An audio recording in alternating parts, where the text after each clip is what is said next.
much ice. Get that back. There's too much ice. Do not play with me. Do not play with me. There's too much ice. I said light ice. Bang. Imagine waking up one morning and someone you love is just gone. No goodbye, no explanation, no trace. You file a missing person report, you pray, you wait, and then the call comes that changes everything. Not the call that says, "We found him, he's safe." The other call, the one no family should ever have to receive. That is exactly what happened to the family of Tyrent Williams. And I need you to stay with me through this one, because this story is still unfolding right now, as we speak.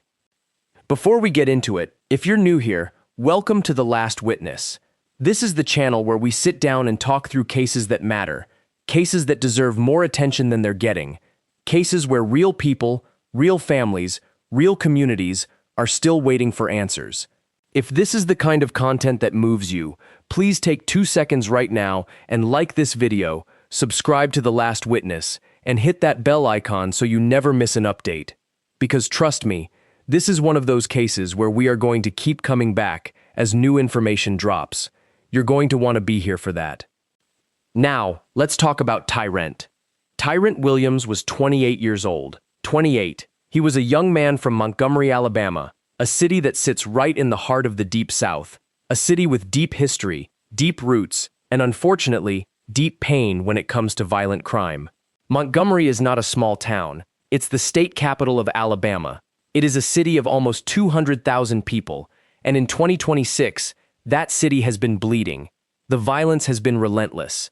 By the time June rolled around this year, the community had already buried 23 people to homicide, 23 lives, and then came Tyrent. Now here's what you have to understand about Tyrent Williams. He was not just a name in a police report. He was somebody's son, somebody's friend, somebody they laughed with, somebody they called when things got hard, somebody who had a whole life ahead of him. He was 28 years old, which means he was right at that point in life where you're figuring things out, you're building something, you're still becoming who you're going to be, and someone took that from him. Someone decided that his life did not matter, and that right there is what we cannot let get lost in the noise.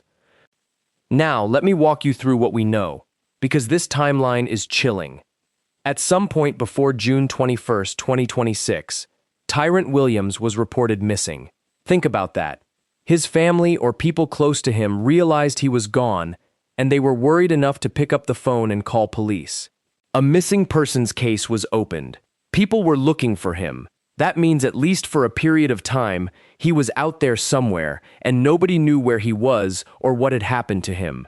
Then comes Sunday, June 21st, 2026. It's a Sunday afternoon. It's 12:35 in the afternoon, so this is not the dead of night. This is broad daylight. Montgomery Police respond to reports of a person down in the 200 block of Ann Street. That area, if you know Montgomery at all, puts you right near Percy Julian High School. A place where children go every day to learn, to grow, to dream about their futures. And when officers arrive, they find Tyrent Williams. He had been shot multiple times. He was pronounced dead at the scene. Just like that, a missing persons case became a homicide investigation. He became Montgomery's 24th murder victim of 2026. The 24th. And we're not even through June yet, people. That number should stop all of us cold. Now here is where this case gets even more painful, and I want you to really sit with this. At the time of this video, which I am doing right now just days after his body was found on June 22nd when this was first confirmed, there is no known suspect. There is no known motive. Police have put out a call asking anyone with information to contact the Montgomery Police Department. But as of right now, whoever did this is still out there. Whoever pulled that trigger and left a 28-year-old man in the street is walking around free. And his family? His family is just beginning to process what it means that the person they reported missing has now been found dead. I want to pause here for a second and talk about what that transition means emotionally, because I think people sometimes skip over it. There is a specific kind of torture that comes with having someone missing. You live in this horrible in-between space where you don't know if they're okay, you don't know if they need help, you don't know if they're scared somewhere, and you're holding on to hope because hope is the only thing you have. And then hope is taken from you in the worst possible way. It doesn't just close the chapter, it destroys the chapter entirely and rewrites it into something no family ever wanted to read. If you have been on social media, particularly Facebook, in the days since this story broke, you may have seen the heartbreak pouring out from people close to Tyrent. His relatives and people who knew him have been leaving messages that will break your heart wide open. The grief is raw, the grief is public, the grief is real, and it is a reminder that behind every homicide number, there is a person. There is a network of people who loved that person. There are people who are now going to spend the rest of their lives with a tyrant-shaped hole in their hearts. Now let me give you a little more context on the environment this happened in, because I think it helps paint the full picture. Montgomery, Alabama has one of the highest crime rates in the United States when compared to communities of a similar size. With a crime rate of 30 per thousand residents, Montgomery ranks among the highest in America across all community sizes. More than 84% of communities in Alabama have a lower crime rate than Montgomery. The city has been aware of this problem and has tried various things to address it. There's a metro area crime suppression unit that brings together multiple law enforcement agencies. There are community violence intervention programs. There are youth outreach efforts.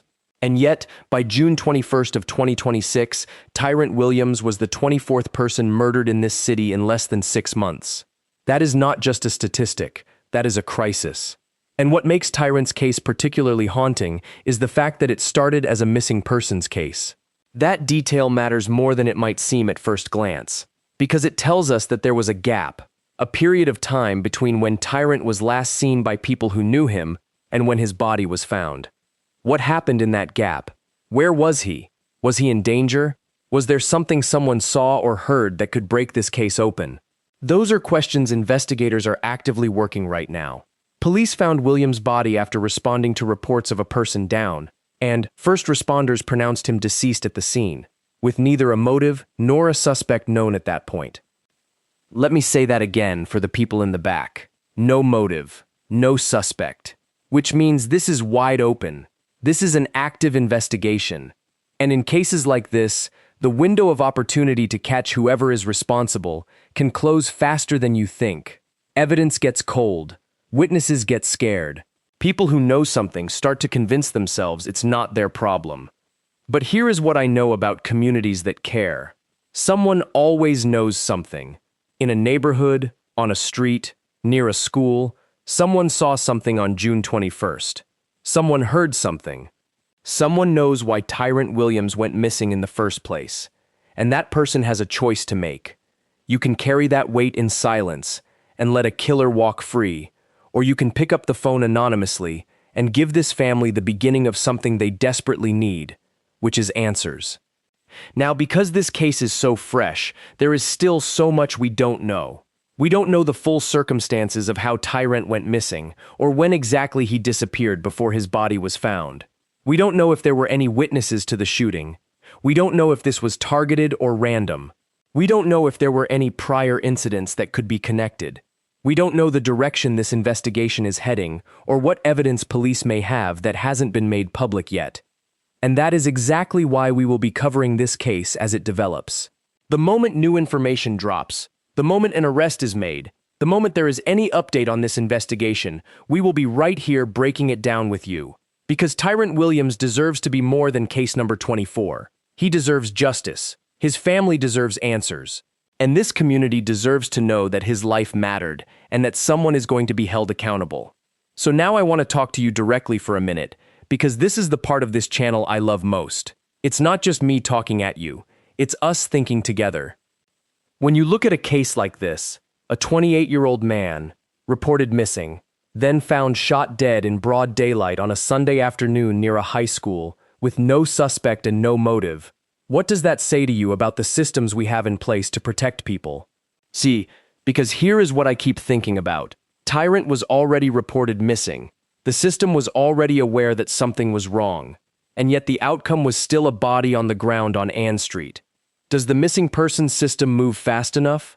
Is there enough urgency given to missing adults, particularly young black men, in cities across America? Are resources being directed where they need to go? Or are communities like this one being left to absorb loss after loss after loss until the numbers become normalized? I'm not asking you to have all the answers. I'm asking you to sit with the questions. Because the moment we stop asking questions is the moment we stop demanding better. And here is the one that stays with me the most. Tyrent Williams was 28 years old. He had his whole life ahead of him. What was he dreaming about? What was he working toward? What did the people who loved him see when they looked at him? We may never fully know, because he was taken before his story was finished. And that is the tragedy that no statistic can fully capture. The case of Tyrent Williams is still unfolding. We are going to stay on this. We are going to keep watching. And the moment there are updates, arrests, new details from investigators, anything, you will hear about it here first. So here is your call to action for today. Do not let Tyrent Williams become just another number. If you are in the Montgomery, Alabama area and you saw something or heard something related to this case, please contact Montgomery Police at 334-625-2651 or Crime Stoppers at 334-215-STOP, which is 334-215-7867. You can remain completely anonymous. Your tip could be the one that changes everything for this family. And if you're watching from somewhere else, do this. Like this video so more people see it. Subscribe to The Last Witness so you get every update on this case as it develops. Hit that bell icon so YouTube actually notifies you, because the algorithm loves to hide these videos from the people who need to see them. And share this with someone. Put it on your story. Send it to a group chat. Do something that makes sure Tyrent Williams' name keeps being spoken, because the worst thing that can happen in a case like this is silence. We are The Last Witness, and we don't go quiet.